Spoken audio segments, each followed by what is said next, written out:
Good morning, good afternoon, good evening, wherever you are, whenever you are, whatever you are. Welcome to this week's Esoteric Podcast. This week we will be looking into an analysis of modern life that resonates more deeply and darkly than perhaps its creator ever thought possible. We are, of course, talking about The Society of the Spectacle by Guy DeBord. I hope you enjoy this one. This book, which was first published in 1967, was the work of Guy DeBord, who was born in Paris in 1931, famously a Marxist theorist, writer, poet, filmmaker, cultural revolutionary, and a founding member of the Lettrists International and Situationist International, groups that fused avant-garde art into politics and anti-capitalist weapons. Few works of political and cultural theory have been as enduring and provocative as The Society of the Spectacle, which decisively transformed the debate on the shape of modernity, capitalism, and contemporary life. But since I'm not going to make you sit through 3.5 hours of me very badly reading the book, I will instead summarize all of the key themes and notions that are contained within, so you get a very good feeling for what is being said. Let's get into this. Society of the Spectacle is the best-known work by DeBord and is a polemical and prescient indictment of our image-saturated consumer culture. The book examines the spectacle, DeBord's term for the everyday manifestation of capitalist-driven phenomena like advertising, television, film, and celebrity. DeBord defines the spectacle as the autocratic reign of the market economy. Although the term mass media is often used to describe the spectacle's form, DeBord derives its neutrality. Rather than talk of the spectacle, people often prefer to use terms like media, he writes, and by this they mean to describe a mere instrument, a kind of public service. Instead, DeBord describes the spectacle as capitalism's instrument for distracting and pacifying the masses. The spectacle takes on many more forms today than it did during DeBord's lifetime. It can be found on every screen that you look at. It is the advertisements plastered on the subway and the pop-up ads that appear in your browser. It is the listicle telling you 10 things you need to know about X. The spectacle reduces reality to an endless supply of commodifiable fragments while encouraging us to focus on appearances. For DeBord, this constituted an unacceptable degradation of our lives. The Society of the Spectacle consists of 221 short theses divided across 9 chapters. The first thesis reworks the opening line of Karl Marx's Das Kapital. Marx wrote, "The wealth of societies in which the capitalist mode of production prevails presents itself as an immense accumulation of commodities." Whereas DeBord rewrites it, "In societies where modern conditions of production prevail, all of life presents itself as an immense accumulation of spectacles. Everything that was directly lived has moved away into representation." By paraphrasing Marx, DeBord immediately establishes a connection between the spectacle and the economy. The book essentially reworks the Marxist concepts of commodity fetishism and alienation for the film, advertising, and television age. This concern is encapsulated by DeBord's fourth thesis. Spectacle is not a collection of images, but a social relation among people mediated by images. DeBord observed that the spectacle actively alters human interactions and relationships. Images influence our lives and beliefs on a daily basis. Advertising manufactures new desires and aspirations. The media interprets and reduces the world for us with the use of simple narratives. Photography and film collapses time and geographical distance, providing the illusion of universal connectivity. New products transform the way we live.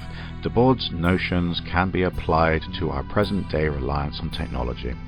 What do you do when you get lost in a foreign city? Do you ask a passerby for direction or consult Google Maps on your smartphone? Perhaps Siri can help.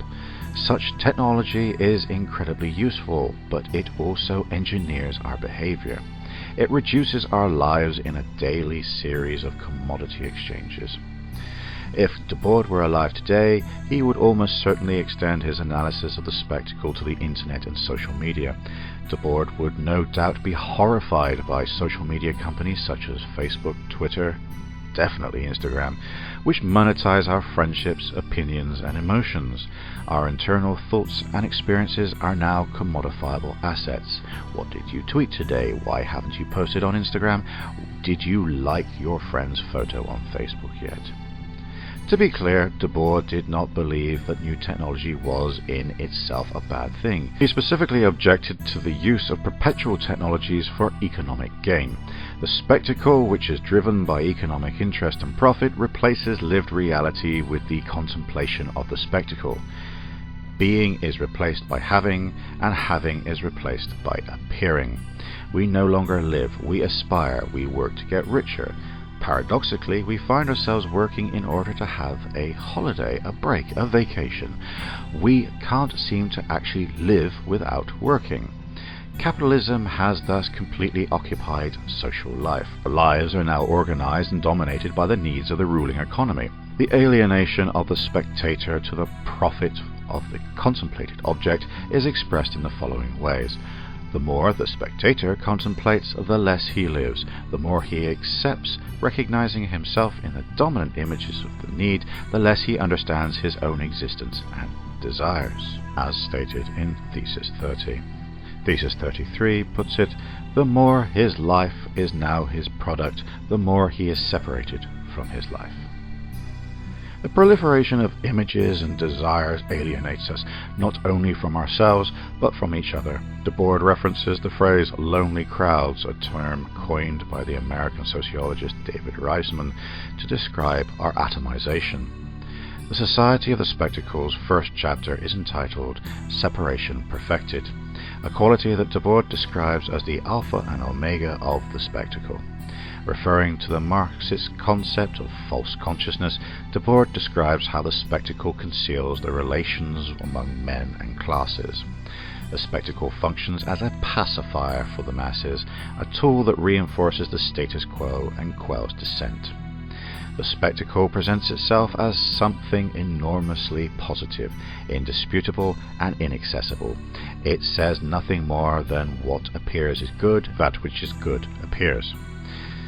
It demands passive acceptance, which in fact it already obtained by its manner of appearing without reply, by its monopoly of appearance. Although he characterizes the spectacle as a single and omnipresent repressive pseudo-environment, DeBord also acknowledges its warring and contradictory nature.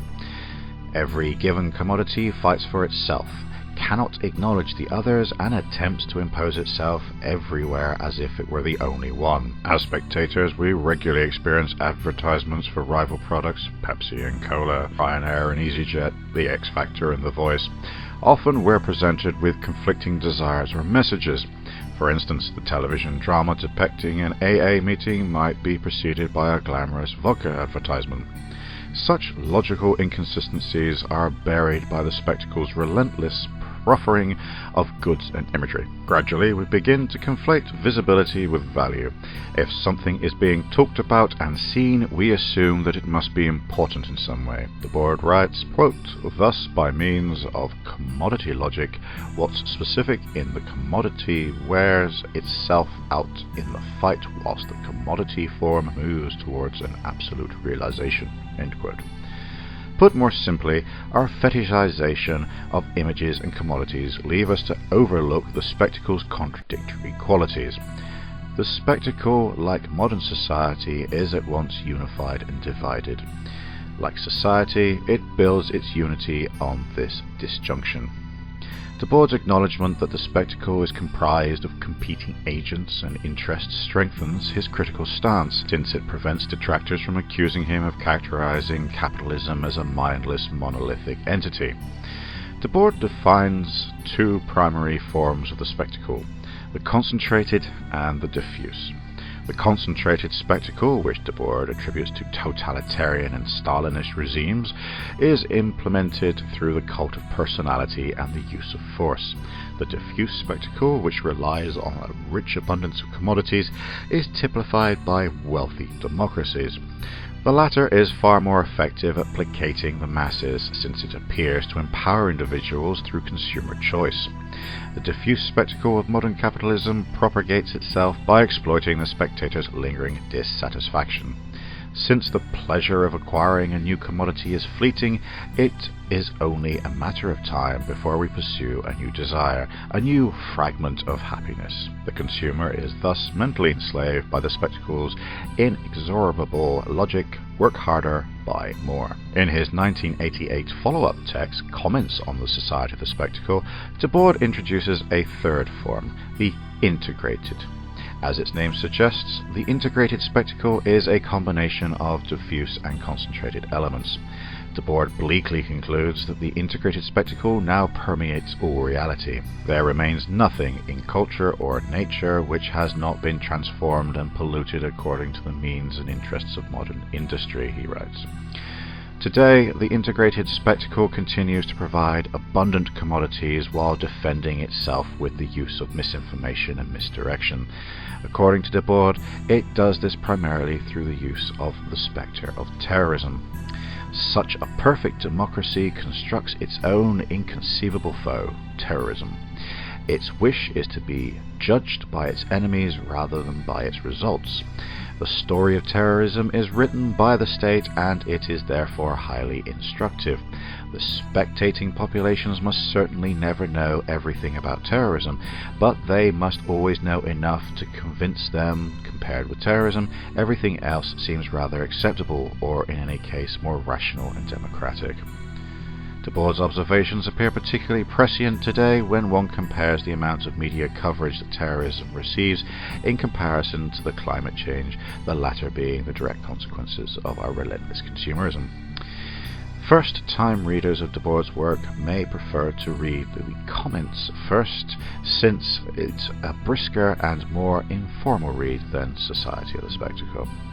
Unlike his original text, DeBord refers to contemporary events to illustrate his arguments, including the Iran-Contra affair, Manuel Noriega's dictatorship of Panama, and the sinking of the Rainbow Warrior.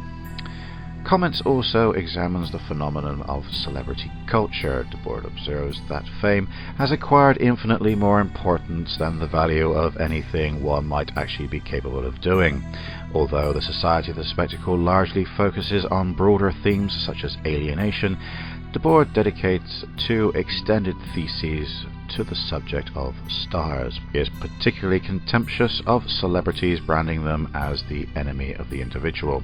The star markets a lifestyle of leisure, compensating for the fragmented productive specializations that are actually lived. As embodiments of the spectacle, celebrities necessarily renounce all autonomous qualities in order to identify themselves with the general law of obedience to the course of things. Their individuality is sacrificed in order to become a figurehead of the profit-driven system.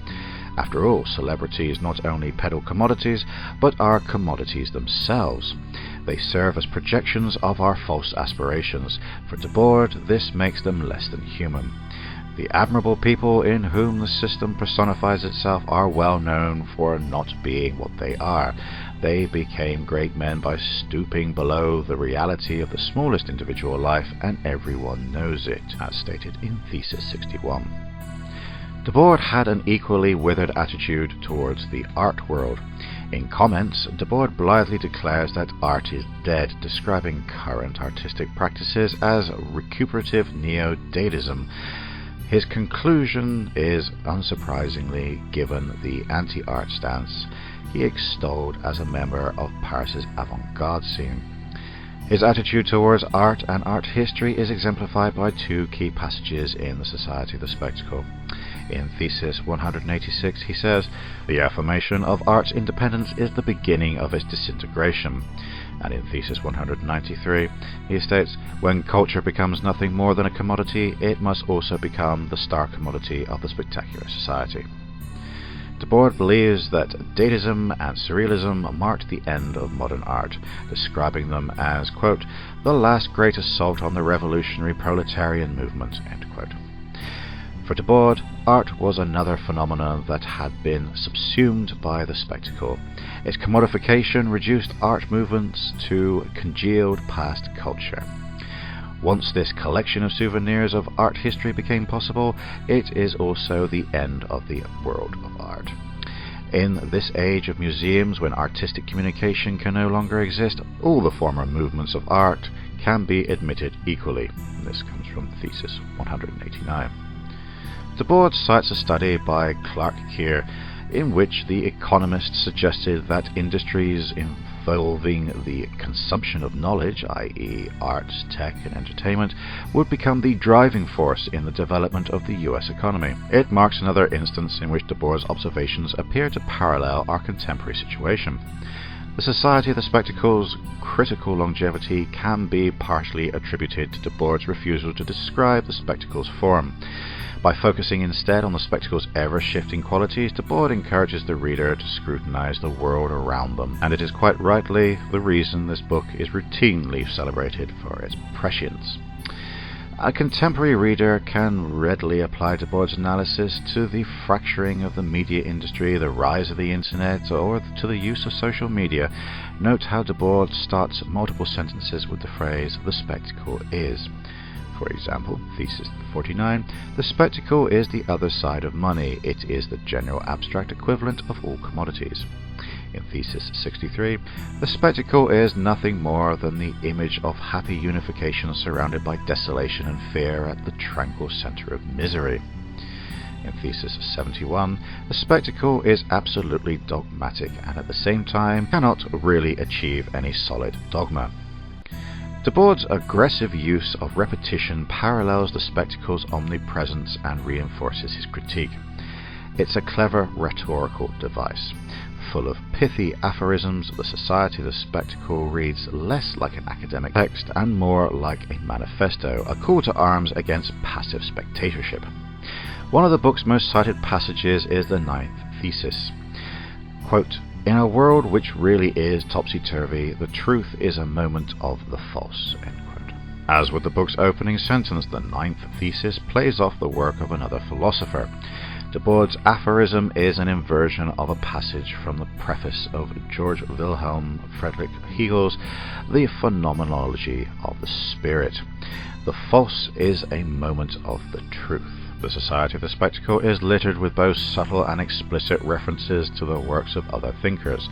Aside from Hegel and Marx, DeBord also frequently references Lucas, Shakespeare, Schopenhauer, Feuerbach and Machiavelli. This metatextual approach places DeBord's work into a lineage of celebrated text while also embodying the concept of a détournement, term variously translated as diversion, detour, reroute and hijack. The concept was initially devised by the Lettres International, which was founded by DeBord, and later revised. In a 1957 essay entitled A User's Guide to Détournement, DeBord and the artist Bill J. Woolman defined the concept as the mutual interference of two worlds of feeling or the juxtaposition of two independent expressions superseding the original elements and producing a synthetic organization of greater efficiency. Situationalist International championed détournement as a means of interrupting the fabric of the everyday, whether it be repurposing old film reels, subverting iconic images or slogans, or devising literature inspired by the works of other writers. The concept bridges the appropriating practices of avant-garde artists such as Marcel Duchamp and with the activist culture jamming of groups such as the Yes Men and the Billboard Liberation Front. In subverting and referencing the work of other authors, DeBord uses the Society of the Spectacle as a mean of demonstrating its practical use. The act of détournement imbues revered and historicalized works of art and literature with new life, thereby overcoming their congealment at the hands of the spectacle. As DeBord and Woolman write, détournement not only leads to the discovery of new aspects of talent, in addition clashing head-on with all social and legal conventions, it cannot fail to be a powerful cultural weapon in the service of real class struggle. The concept of détournement represents a synthesis of many of DeBord's ideas, in particular his anti-art and anti-commodity stances. He did, however, acknowledge its weaknesses, namely that an act of détournement requires the viewer's familiarity with the original, pre-détourned subject matter. DeBord compensates for this in the Society of the Spectacle by preceding each chapter with a prominent quote, thereby alerting the reader to the meta-textual nature of his work. Despite its cultural influence, the concept of détournement raises a number of questions. For instance, how does one measure the efficacy of détourned work? Can a détourned work be subsumed by the spectacle, and if so, how does one prevent such an action? Although the Society of the Spectacle is recognized as an incisive indictment of the consumerist experience, readers may well reject DeBord's assertion that capitalism has inherently degraded our social lives. After all, how can society produce new services and products without some form of industrialization? On this particular point, DeBord is unrelenting, arguing that capitalism, having already served our most basic survival needs, the means of food and shelter, etc., relies on fabricating new desires and distractions in order to propagate itself and maintain its oppression over the working classes. As is stated in Thesis 47, the new privatization is not far removed from the old penury, since it requires most men to participate as wage workers in the endless pursuit of attainment. Everyone knows he must submit or die. The reality of this blackmail accounts for the general acceptance of the illusion at the heart of the consumption of modern commodities. At the heart of DeBord's critique is his belief that capitalism is an inherently uncreative system. The obsession with profit demonstrably works against human interest, especially when it comes to the protection of the environment. The most significant criticism that can be levelled at the Society of the Spectacle is DeBord's failure to proffer any convincing solutions for countering the spectacle, other than describing an abstract need to put practical forces into action. In his final thesis, DeBord declares the pressing need for self-emancipation from the spectacle, this being Thesis 221. This historical mission of installing truth in the world cannot be accomplished either by the isolated individual or by the atomized crowd subjected to manipulation, but now as ever by the class which is able to effect the dissolution of all classes by bringing all power into the de-alienating form of realized democracy, the council in which practical theory controls itself and sees its own action. This is only possible where individuals are directly linked to universal history, only where dialogue arms itself to make its own conditions victorious. In 1994, 6 years after he described the spectacle as the most important work ever to have occurred this century, DeBord killed himself at his home in the remote French village of Champol. A life of hard drinking had led to a diagnosis of a debilitating and extremely painful neurological condition whereby the body's nerve endings were burning away. By most accounts, DeBord had long since retreated from the French intellectual scene, spending his days drinking with friends and obsessively engaging in games of strategy. Andrew Hussey, a biographer of DeBord, described his decline as a slow suicide. In an article in 2001 for The Guardian, Hussey wrote, "It depressed him in his later years that his insight had long since ceased to be a revolutionary call to arms, but the most accurate, if banal, description of modern life. While DeBord's public life was predicated upon his revolutionary intentions, in private he sought oblivion in infamy, exile, and alcoholism." If a small number of things which I have liked are done well, drinking is by far the thing I have done best, DeBord quips in his 1989 memoir. Although I have read a lot, I have drunk more. I have written much less than most people write, but I have drunk more than the majority of people who drink. Indeed, for someone who wrote comparatively little, DeBord casts a huge shadow over postmodern theory and discourse. Although the spectacle has become a cliché term for the modern condition, there is no denying the richness of DeBord's original text. The Society of the Spectacle is littered with tangential lines of inquiry such as the psychological impact of modernist architecture or the nature of celebrity. Each successive reading unveils another layer of nuance. For instance, take the passage in which DeBord reflects upon a quote by the sociologist Joseph Goebbels. "The need to imitate which is felt by the consumer is precisely the infantile need conditioned by all the aspects of its fundamental disposition. in the terms applied by Gable to a completely different pathological level, the abnormal. And on that note, we conclude this episode. It only remains for me to say thank you very much for listening. I hope you enjoyed it. If you did, don't forget to hit that like button, subscribe, hit the notification bell so you never miss an episode, and consider joining us on Patreon, where we have early access to every episode and other additional perks. Until next time, I would like to say thank you for listening, and I wish you a good day, good night, wherever, whenever, whatever you are. Thank you very much, and goodbye.